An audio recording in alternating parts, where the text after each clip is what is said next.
everybody, welcome back to my channel. I hope you're all doing well. Excuse the state of me.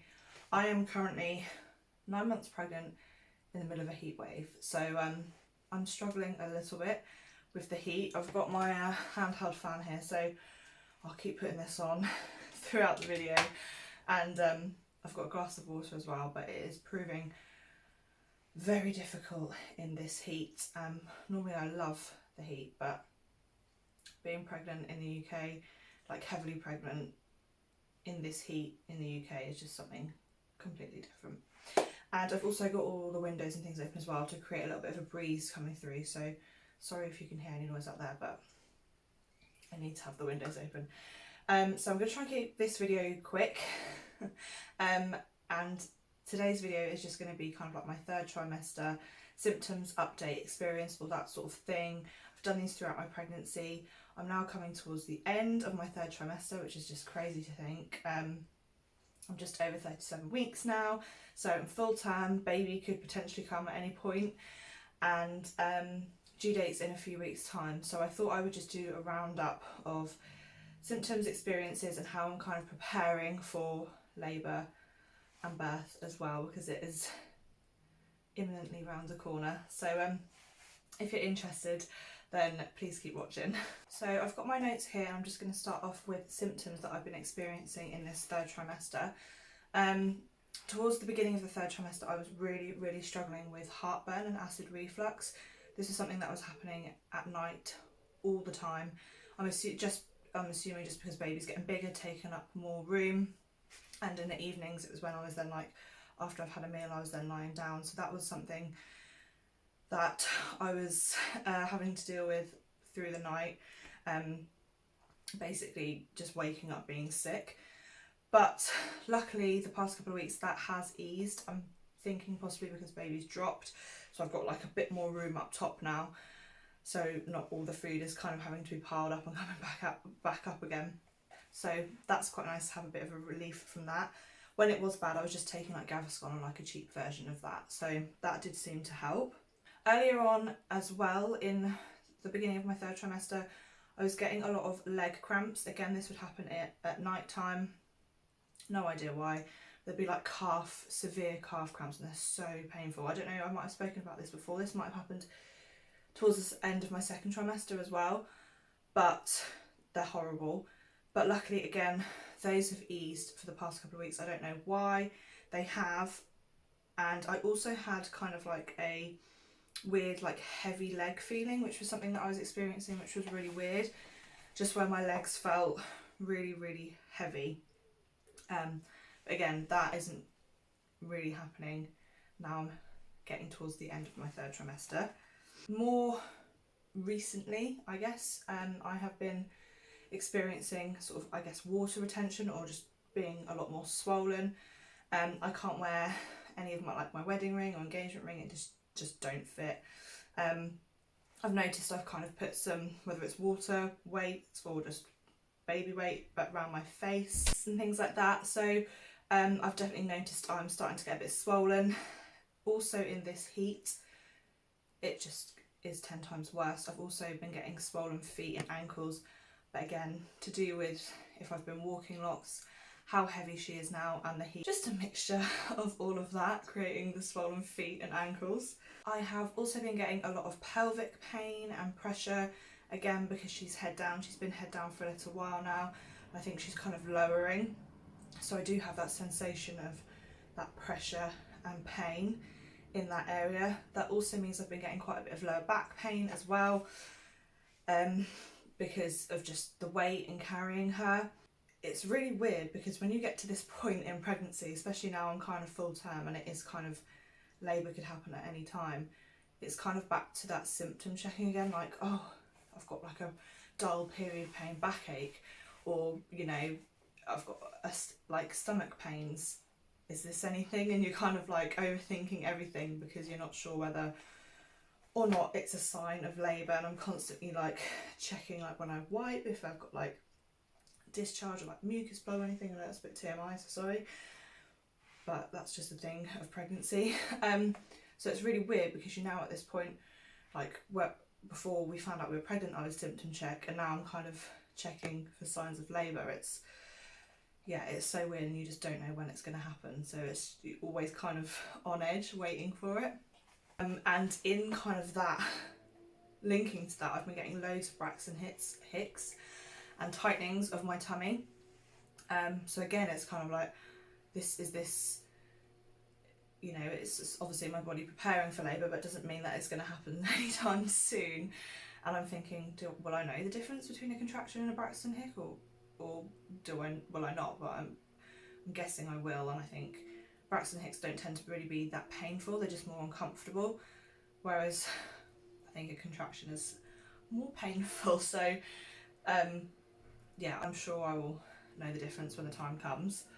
Baby's movements now are not quite as much in the way that she's not turning as much, because I don't think she's got as much room, but when she does kind of kick and wriggle and move, sometimes, not all the time, but sometimes they can be a little bit painful, especially if like her feet were higher up, like under my ribs, that could hurt, and sometimes a bit more of a forceful jab, and sometimes it's a really weird sensation, but it feels like she's kind of pushing against my tummy, like to get out. It's really strange. So some of the movements now can be a little bit painful or take me by surprise, and it'd be a little bit of a shock. She has also, which is such a weird and funny experience, she's also been getting hiccups. She gets hiccups a lot, and the reason why I know they're hiccups is because it's kind of like sort of a bit like a pulse, and it's like a rhythm, and they're kind of like smaller movements than what a kick or a movement for her now would be, because she's so big, whereas the hiccups are kind of more of a rhythm, and they're like a pulse popping feeling, a similar sensation to what they were when she was smaller and I wasn't as far along. They feel a little bit more like that, but it's in a rhythm, and sometimes you can kind of see my tummy moving with the hiccups as well, which is just brilliant. I've noticed since getting heavier in these past few weeks, my hips are becoming really, really sore. I think the hormone relaxing is kind of setting in as well, which is why kind of the pelvic pain and hip pain and back pain is all kind of happening, because it's getting ready to kind of move and expand for labour and delivery. But sleeping at night, I find my hips really hurt, so I have to keep turning over to make sure I rotate, because if I lay on one side for too long, I'll get really bad hip pain. But putting a pillow in between my legs and under my belly, whether it's a normal pillow or I've used my pregnancy pillow, but at the minute I'm so big now, I then find the pregnancy pillow is a little bit big as well, so sometimes I just prefer to have a normal pillow between my legs and under my bump. That does help, and just turning over frequently in the night rather than staying on one side for too long. With sleep as well, I have been having pregnancy insomnia throughout my whole pregnancy, and it's just one of those things that is continuing. I don't sleep the whole way through the night. I must get up at least 5 times a night for a wee. 5 is probably my minimum. Sometimes it can be around 7 times a night to get up for a wee, which is annoying because it disturbs sleep, and then it's an effort to get in and out of bed, and then I can't get back to sleep, especially in this heat. Sleeping is just doesn't happen. And I know when she's here I won't be getting sleep either, but at least when she's here I'll have a purpose to not sleep, whereas not sleeping at the minute is just being uncomfortable and sore and just physically not being able to. And another thing that I've really noticed is just exhaustion. I have been so tired. I probably most days have a nap, kind of like that first trimester exhaustion has started to return. Just get so drained, just physically and emotionally drained, and obviously the sleeping at night doesn't help with that either. My emotions have definitely been running high as well, been very emotional, kind of teary, all that sort of stuff, which I've kind of not been too bad throughout, but I've noticed recently it is a lot more, and I will kind of watch things and I'll just kind of cry for no reason. I'm quite an emotional person anyway, but it's definitely increased recently.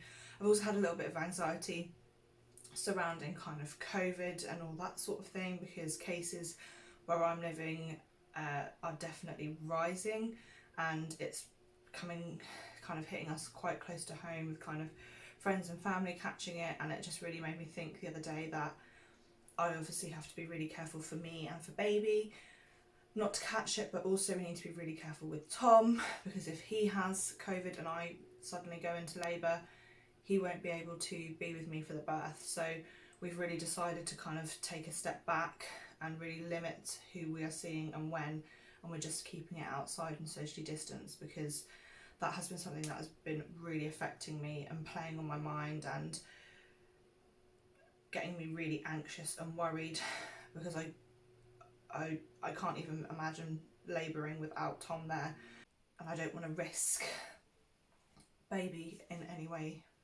at all either. So yeah, we're kind of taking extra precautions and being extra careful, but that's just what suits us and works for us. But on the other hand, it then means that I'm stuck at home a lot now, not working, by myself, and there's not really much for me to do. So there's kind of like the wanting to do stuff but not being able to, and the anxiety that comes with when we do go out and do things and see people.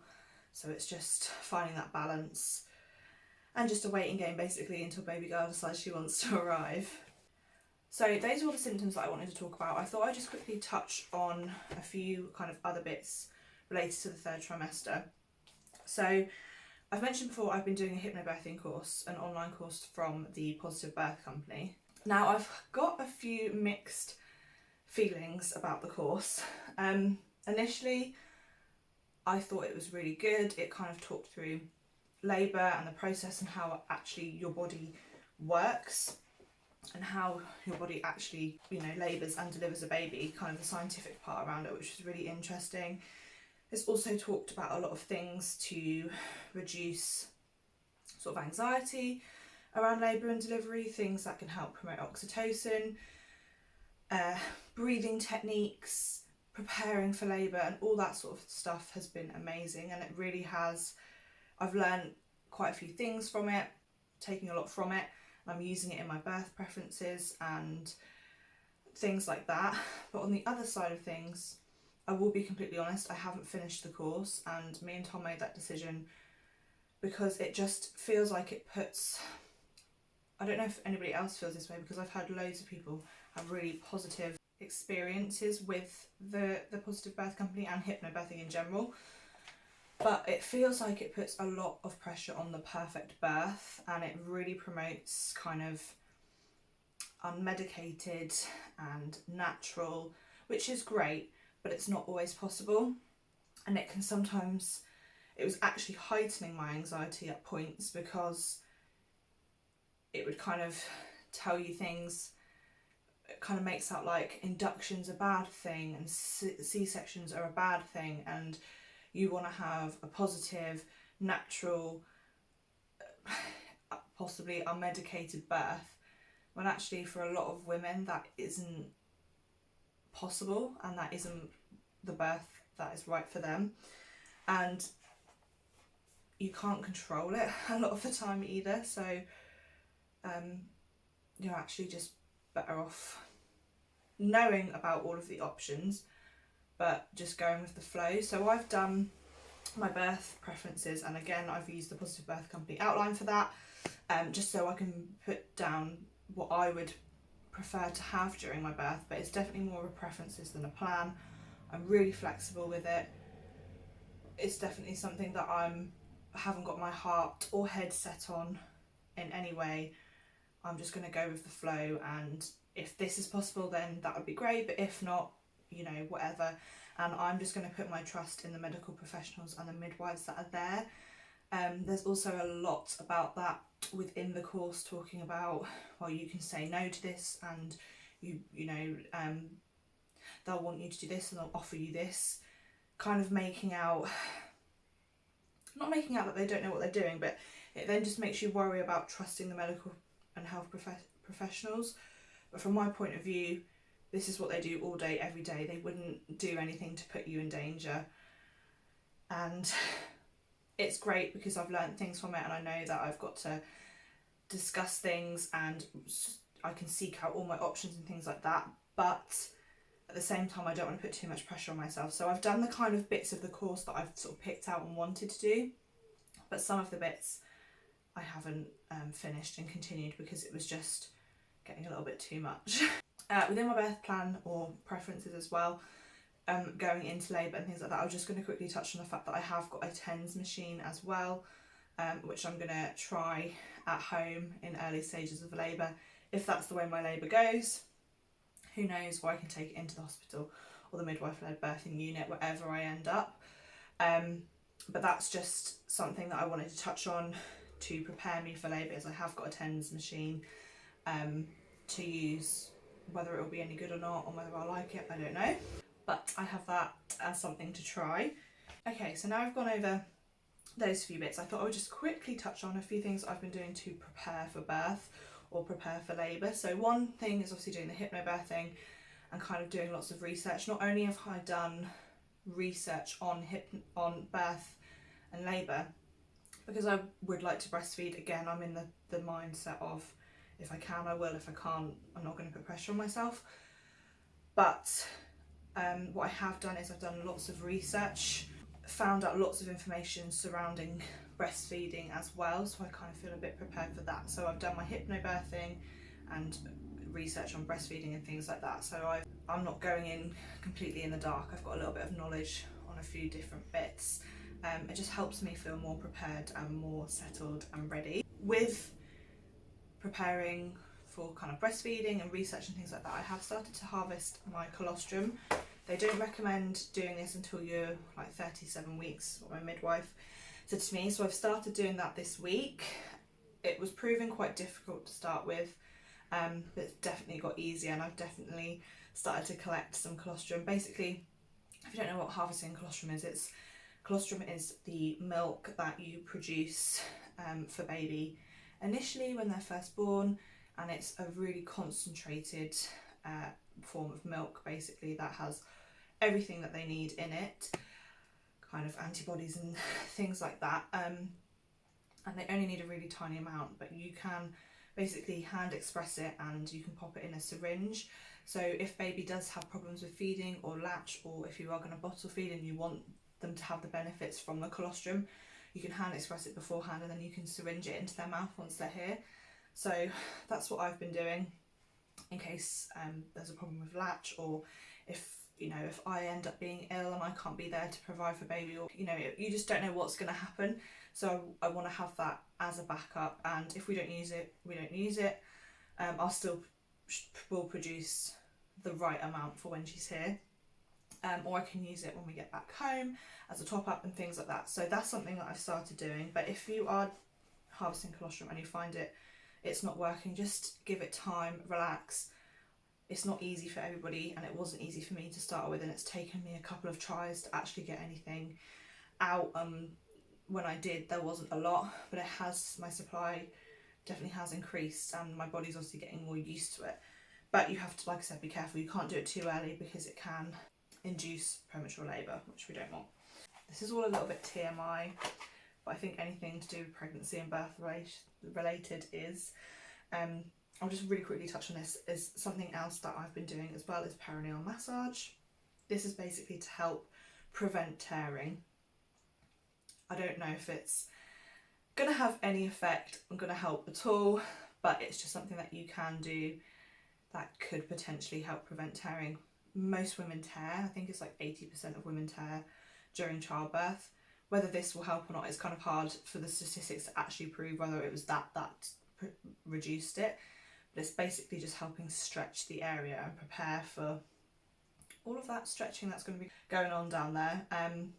But yeah, just have a little Google. There are a few different things you can do in regards to kind of perineal massage and things like that. But yeah, something I'm just giving a go because why not?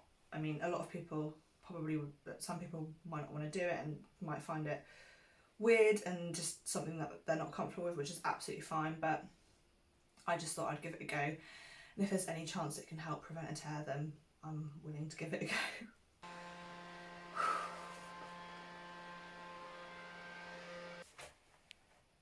A few other things that I've been doing, which I don't think there's any scientific proof behind this, but are just kind of things I've been eating and drinking. So I've been drinking raspberry leaf tea, was kind of like I think the brand that I call is called like the Final Push or something. It's supposed to kind of like prepare your uterine muscles for labour and delivery. Again, I don't know if it works, but I've just been drinking that sporadically because I don't really actually like the taste of it, so it's kind of more of a forceful thing to get down me, but it's not going to do any harm. So I've been having some of that and having some dates, because apparently again that's supposed to help with labour and inducing labour and things like that. Raspberries, pineapple, stuff like that.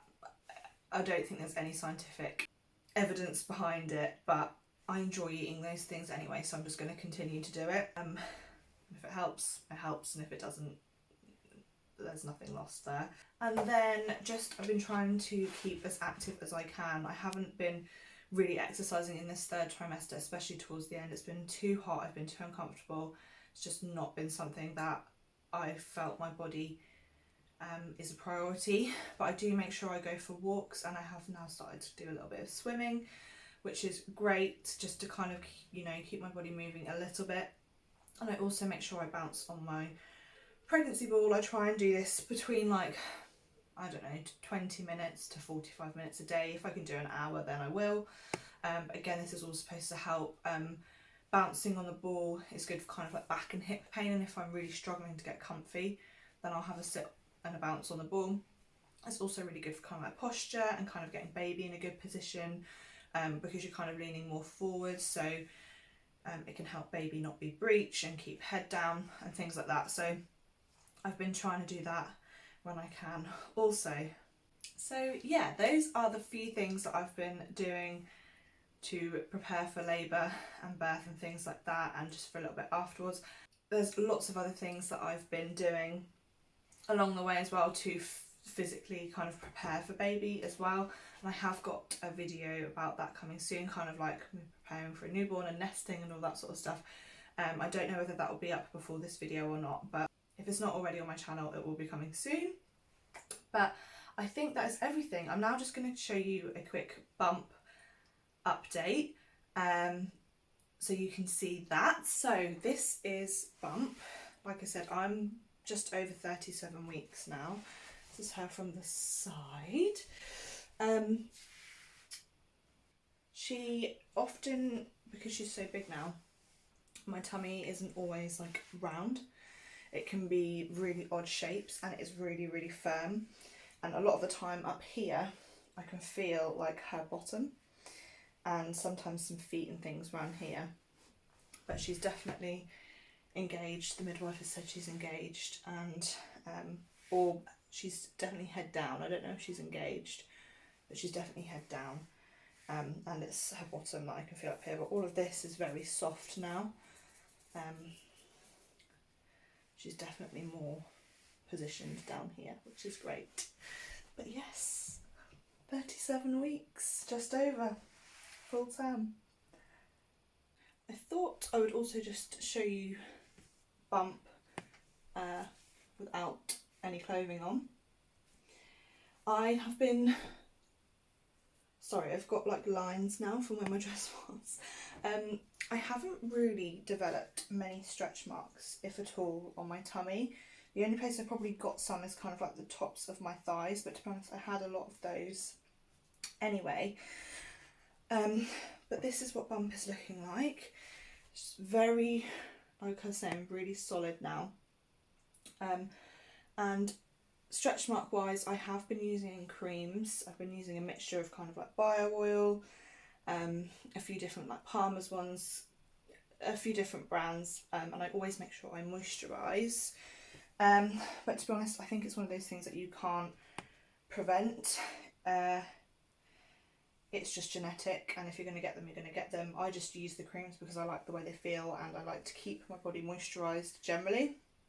And I am prepared that in these next few weeks some more stretch marks may appear, or even once she's born, I then might develop some afterwards because my skin will kind of be contracting back. So I'm not worried about them, but for the most, for now, I haven't really got many stretch marks at all. And that is it for my 3rd trimester update. I think the next update that I'll be doing is like my 4th trimester postpartum, which is really scary to think. So who knows when baby girl will come. We're ready for her whenever she's ready. It is just sitting, waiting game now. Thank you so much for watching. I hope you've enjoyed the videos. Who knows whether this will be my last pregnancy video or not. That's really weird to think. It still doesn't feel real. So weird. But thank you so much for watching, and I will catch you in my next video. Bye!